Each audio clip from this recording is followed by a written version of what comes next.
if we can add color to it, and if you can draw and rainbow write the colors, and this is like the beautiful things that our teachers are doing every day, our educators are doing, and they're putting signs to it, go next door, borrow some more. It's like, what is that? I've Yeah. never learned how to borrow numbers for subtracting with, a kinesthetic motion, but our teachers can do, like, are Yeah. doing those things. Isn't that amazing? Hello, everybody, and welcome to the Brighter Together podcast. My name is Janet Courtney, and my guest today is Elaine Latimer. Elaine is the Director of Special Education at Lindley Academy Charter School, which is part of the American Paradigm Schools in Philadelphia, Pennsylvania. Elaine, thank you so much for being here today. Thank you for inviting me. I am so excited to hear. We talked a little bit before I started the show to hear about what's happening at your school and how you are dealing with our shortages. Yeah. So, well, thank you again for inviting me into this opportunity. It's necessary to get the messages out there so that people can understand, what we're doing, but also, come into this field. Yes, please. Right? Yes. Please, we need you, but Yes. more importantly, the kids need you. So, Mm-hmm. um, I have had the privilege of working at Lindley Academy for the last 9 years of my career. Beautiful. I've spent my entire career, which is 21 years. No one do the math on that, please. In special education, particularly in Philadelphia. We are an urban city, so city schools, city kids, our kids walk across the street to come to school and be there. And I've been part of charter networks for the majority of my entire career. At Lindley, we are facing the same impact that everyone nationally is facing in regards to teacher shortages, especially the special education teacher shortage. It's a national epidemic. The National Association or Center for Educational Statistics, just this school year, the one that we're in, the 24-25 school year, where we only have weeks left. We do only have weeks left. Yeah. It's May 8th, by the way. May 8th, and no one in education is counting. We are certainly, in the final weeks, but just this school year, 72% of schools nationally had a vacancy in some position in special education for the start of within the school year. And 15% of our kids, our students nationally, receive some sort of special education service in our public school system under IDEA. So we need the people. We need the people who want to be with our students, who want to deliver the service that they deserve, and who are geared towards that, because not everyone's ready for each thing, right? Right. Someone is a great special education teacher and is phenomenal in mathematics. And somebody else is an amazing speech and language therapist. And the kids need both of those people to have the vested interest and the background. And if they don't have the background, seeking out more knowledge to get to there. Yeah, absolutely. Absolutely. Yeah. So you got 21 years. Let me tell you, I have 31. So don't feel bad about 21. That's fantastic. That is really fantastic. Don't do the math. Yeah. Yeah. Yeah. The blonde, I don't know what it is about my hair today, but I've 3 times now I've talked about my hair in my podcast. It's not natural. I color it. I'm fighting it with everything I have, let me tell you.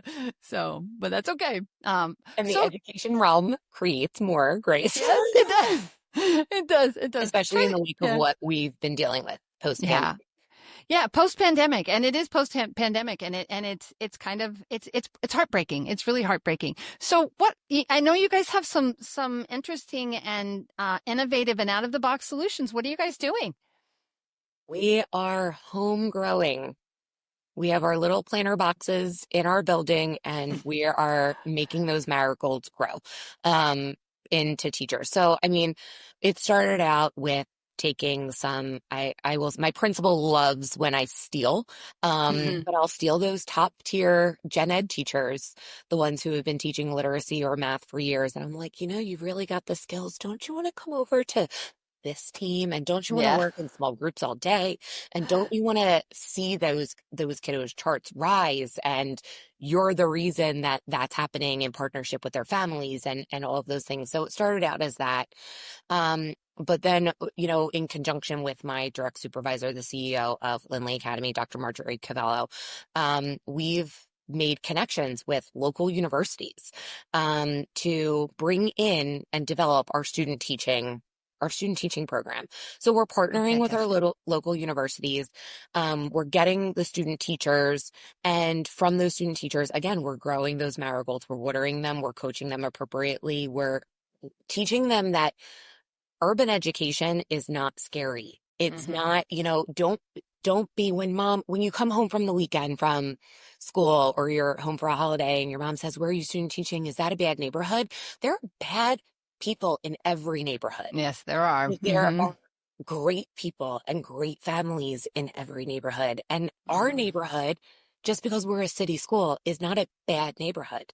Right. We have wonderful families who call us all the time to say, "Hey, do you know that this was going on your Mm. campus? And we want you to be aware." And we went over and we, cleaned up the glass that was there. Or we Wow. have a water main break on the street over, a holiday weekend, and they have our cell phone numbers and they call us and they tell us because they want to be in partnership with us. Right. Um, as we speak, the mayor of Philadelphia is doing a town hall at our school right now because she wants to be part of our community. Um, so Yeah. it started out as student teaching, um, and getting those student teachers and resulted in us being able to hire some for special education teacher positions or even regular ed teacher positions. But I focus my energy in my department.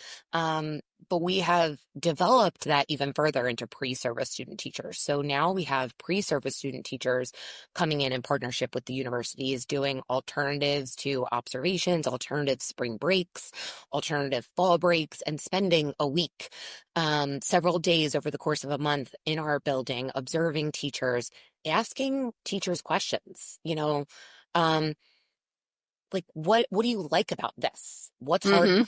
Hmm. And we tell them these are the key words you want to hear when you go into an interview later in 2, 3 years. And if they're not talking about MTSS systems, Mm. then you might and ask them, but then that might not be a place you want to be because they Right. don't have those systems in place.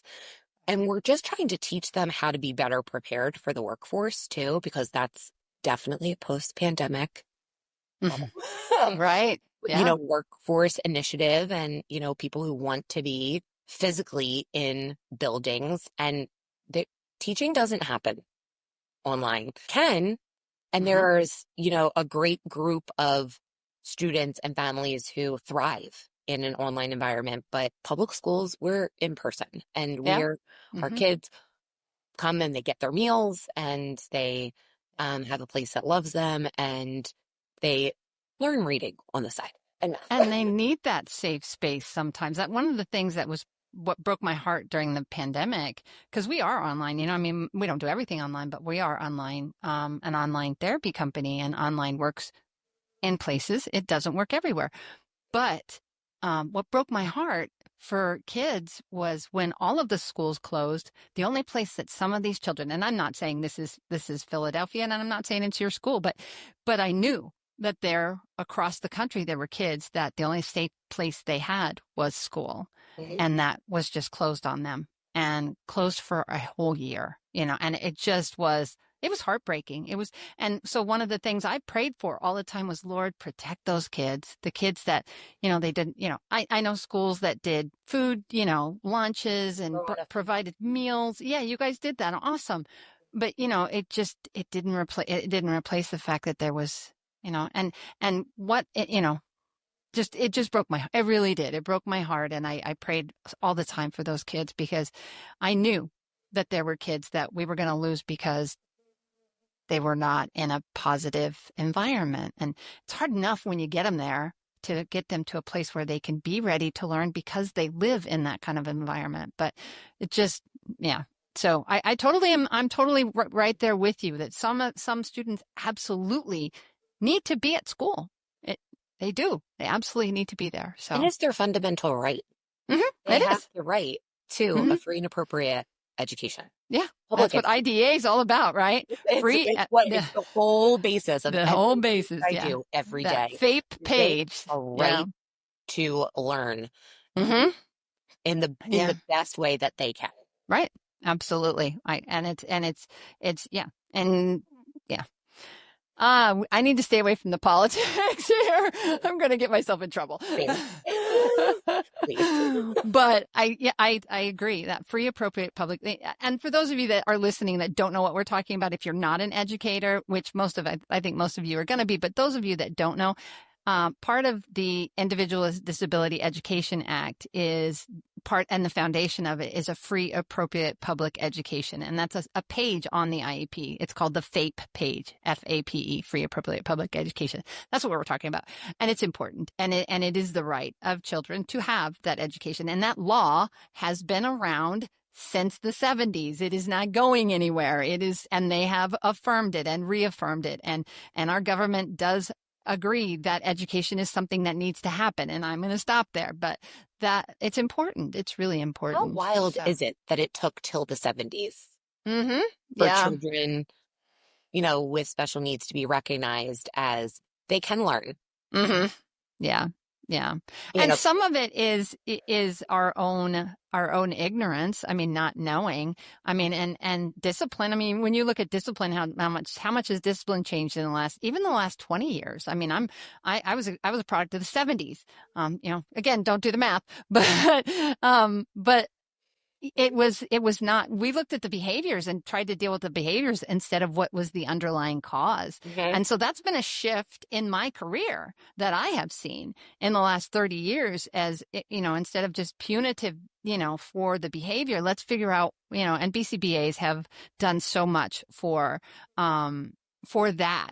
What is the underlying cause of the behavior? Because kids don't want to be bad. They don't. They don't choose to be bad. They're reacting to their world, to their environment, to what's going on inside of them, and yeah, so it's important. And And the yeah. way kids learn, it transfers from discipline right into academics, right into all of their other needs. It's understanding how their brain processes information and how they learn differently than their peer next to them, Mm-hmm. because I need to write everything down and I need to cross it off, and then I need to highlight it in a color to know that I've done it, and I need Mm-hmm. a task sheet. But then somebody else, and my own daughter, like, just makes this beautiful artwork, and I'm like, lucky I can draw a stick figure, because everyone Exactly.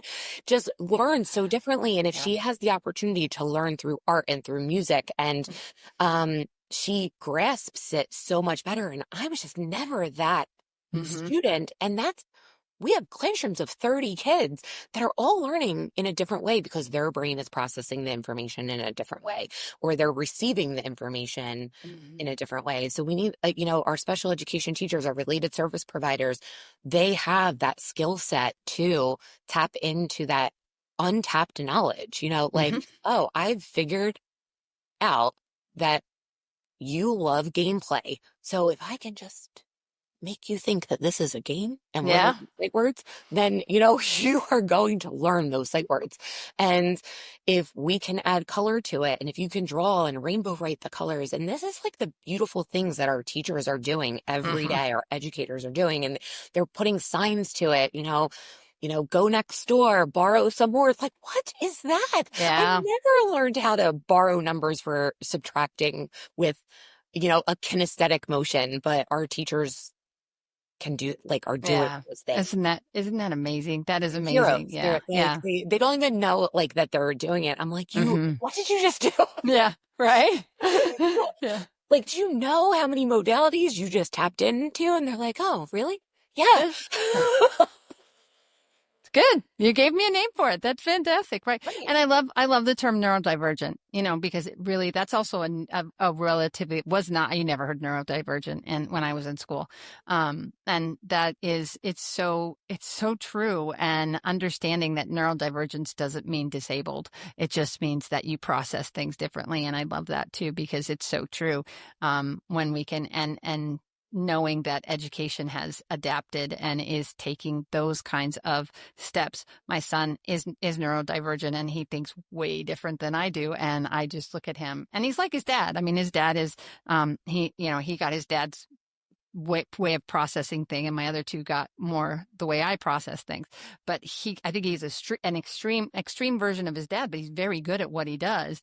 And so, but he's not. He's an introvert, and he doesn't like being around a ton of people. And he'll tell you, he's like, I'm peopled out for the day. I'm peopled out. Me, I'm energized by people. I love this. This is me. He would be mortified if I asked him, hey, come and sit and do my podcast with me. I mean, no way, he couldn't do it. But he sure as heck can fix a computer, and if my phone's not working right or whatever, I can say, Jonathan, please come and help me. I'm frustrated with this because I don't think that way. So, And we just came out of autism. April was Autism Acceptance Month, and our school, we happen to have a wonderful, diverse group of children who are on the autism spectrum, and every year, annually, we do a month-long celebration of neurodivergent minds at our school. And we do staff t-shirts every year. And we have geared them in the last several years around that terminology, neurodivergent.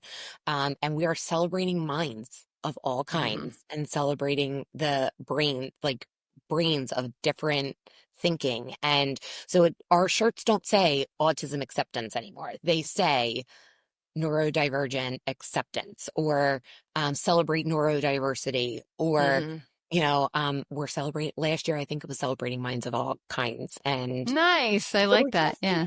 That language, familiarize yourself with that language. That doesn't mean that you are on the autism spectrum. That means that your brain works differently. And then, you get the adults who are self-diagnosing. Right. Oh, wow. Hey, that's me. Right. Yeah. We're all different. That's the beauty of humanity. And the maturity that comes with it, I think, too, is, some people, and those that don't figure out, I'm sad for them. Really, I'm sad for them, because we want people to be successful. You want people to, that's what we do. We're about taking care of kids. So. Everything's the same. Yes. Yeah, for sure. So, okay. So you've got the programs. What has the outcome been so far? How long have you been doing this? I'd love to hear the wins that you've had. Yeah. So some with our partnerships with the universities, every year we have had a turnaround rate of at least one student teacher coming over and joining the special education department as an employee over the last 3 years. Nice. And some year the data looks different every year because the number of student teachers that we receive each year might be a little bit different, or they might go into gen ed over special ed, and I'm tracking the data of who's coming over to our department. But over the last 3 years, we've resulted in one hire. Last year, it was 100% turnaround rate. You had one. You were one. That's okay. That's okay, right? 100%. So we have done that. We also, this year, just recently, we had a group of alternative spring break students come in pre-service. And they were babies, they were fresh. I lovingly call them 13th graders. Okay. And some of them were undeclared. Some of them were going into the nursing field. Some of them were like, I think I want to be in education, but I'm just not sure yet. I need something that pushes me over that line. And some were education majors. And what was nice is at the end of the week, we brought them all together and we gave them all the same experience. But the one that was like a nursing major, we had her team up with our school health center, and she got to do some health screenings for the kids and some vision screenings and see what like a school nursing office from the side of somebody who's working in that health center versus the kid who comes down with the fever. Needs the Band-Aid, because they were just on that other side a couple of years ago, but she got to see it. We said, what was this experience like for you? And she was like, I think I want to go into pediatric nursing. Like, I think I want to see what like school nursing will turn into for me, or even, and I showed her, the outlet of pediatric nursing means so much. And, there's, so much involved in, that, but also pediatric speech therapy and nursing in a hospital setting versus a school setting, and what speech looks like outside of a school setting and in private therapy or in a hospitalized setting or a nursing setting or a preschool. And like that led down a path that she's like, I had no idea. And so much of that is also related to what you're probably taking in freshman year. Um, and then the university came back and said two of the students um, declared that they wanted to be education majors. Oh, neat. So That's it was nice great. for us to hear Yeah. that post, like, because we knew I was like, yeah, I'm trying to reel them in and I'm giving them my best sales pitch. But Mm-hmm. at the end of the week, I just didn't know where would they Mm-hmm. go. So Yeah. we will invite them back again. Next Yeah. year they'll be sophomores and we'll still partner with this university and we'll invite them back and into student teaching too. So Yeah. Yeah. And that's, you just are, you're a teacher. You're an educator. You're an influencer. It definitely, and even if they don't, it's just like this podcast. I don't know what the impact is going to be across the board. We served 2,500 kids this year. I don't know all of the impact of what we do, but boy, I know we're making one. And I know you're making one because we don't live in a bottle. We don't live in a box. We live, and what we do today touches somebody else tomorrow. And we'll never on this side of heaven know all of it. But as long as we keep doing what we've been created to do and love on people and be where our gifts are, which you're teaching people where their gifts are. And that's fantastic. I actually started it's funny that you were talking about that because I started in deaf education. That was where I wanted to go. And then just life happens. And then what do I want to do? And, I went for a year, quit for a year, went back part-time for a year, quit for a year, and then figured out what I wanted. But, so I was 26 before I was even all the way done, but it took that time for me to figure it out. And it was, I did do some stuff as a high school student. I observed in a classroom and went and did. So, all of the things that are a piece of your experience create who you are, right? So it's awesome. and part of our pre-service student teaching, this program where we're trying Mm. to teach these undergrads what it's like to be in school and like maybe convince them to come into it. If we get one, I'm calling that a win because Yeah. that's one more than what was in that program before. Before, right? I would love for them all to convert, like we would love for them all to dive in Yeah. and I would love it if they all decided that they wanted to take the special education path because Mm-hmm. it's just so rewarding to learn how that kid learns and to figure out how to make their graph grow and then to celebrate that kiddo when they make those milestones. But and in partnership with those families too. Yeah. It's tremendous. Mm-hmm. Mm-hmm. And we love to say, we printed out certificates. You graduated from speech therapy or you graduated Mm-hmm. from OT and love to celebrate those victories because that's a graduation. You have accomplished a big Mm-hmm. achievement that not all of your peers had to Mm-hmm. accomplish at the same rate that you did. So it's not a high school graduation because goodness knows you have further to go than just eighth Right. grade, and you have further to Right. go than high school because you have a long path ahead of you when you have teachers in the building that are driving you to excellence and the Mm-hmm. excellence that every kid is made for in their own way. Oh, the kids are lucky to have you guys. They really are. Thank you. And those students that are going there, I can see that. We're lucky to have them. So Yeah. my boss, my CEO, my supervisor always says to these pre-service student teachers, you being in education, like you're not making the difference. Like the kids are going to make you different. Mm-hmm. Um, because they do. They teach Yeah. us every day. Um, Mm-hmm. and they're fun. Like they're fun. Mm-hmm. It is fun. Um, It is and I was fun. a middle school teacher and like I say to the kindergarten teachers all the time, I don't know how you do it every day, but thank goodness Mm-hmm. for you every day because I couldn't do it. Mm-hmm. But they're like, I couldn't have taught linear equations to 120 kids a day. Great. So we're Yeah. all in where we were supposed to be. Yeah, exactly. Exactly. So true. It's so true. Okay. One last question. If you could, and I ask this to all my podcast guests, well, most of them I missed too. If you could miraculously solve one challenge, and we've kind of been talking about it all this whole time, but if you could miraculously solve one challenge in the school, what would you want to solve? Just one. You only get one.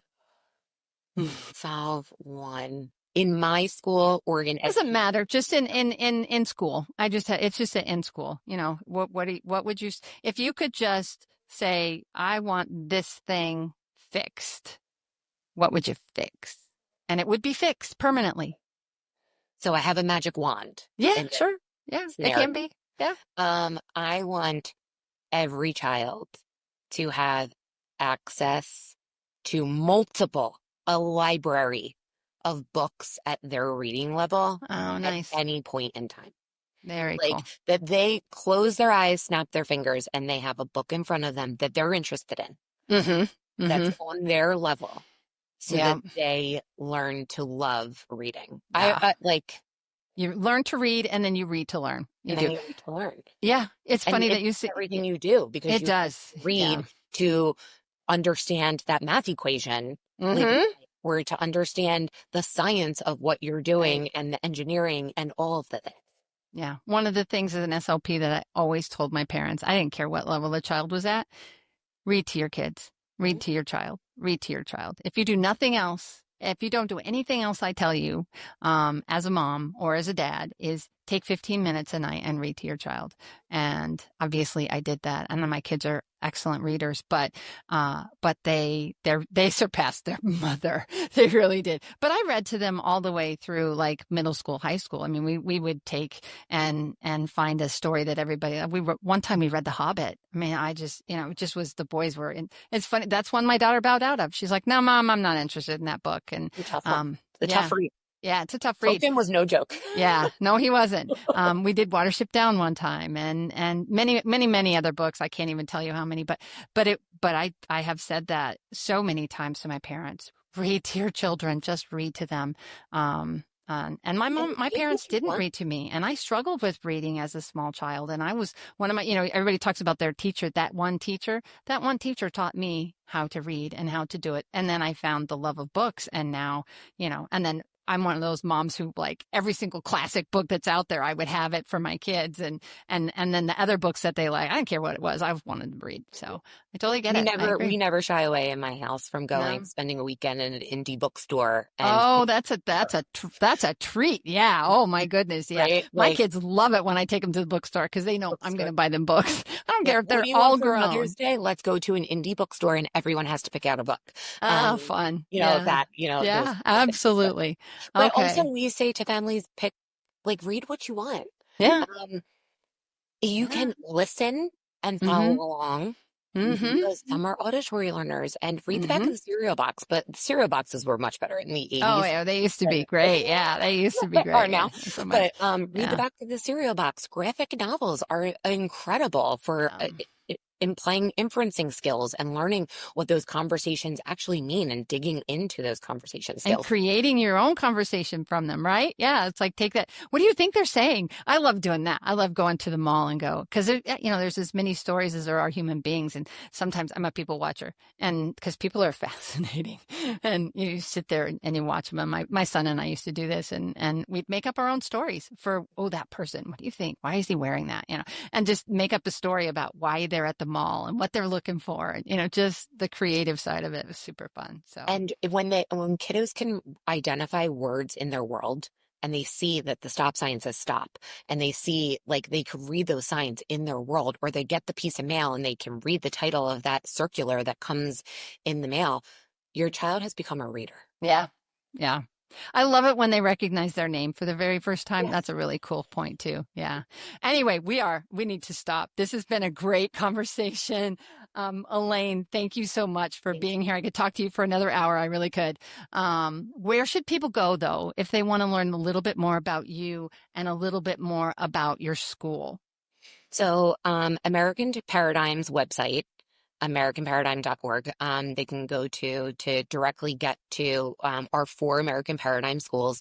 We are all a lottery-based school system. So if parents want to apply, you have to go through an application process to apply for our school lottery.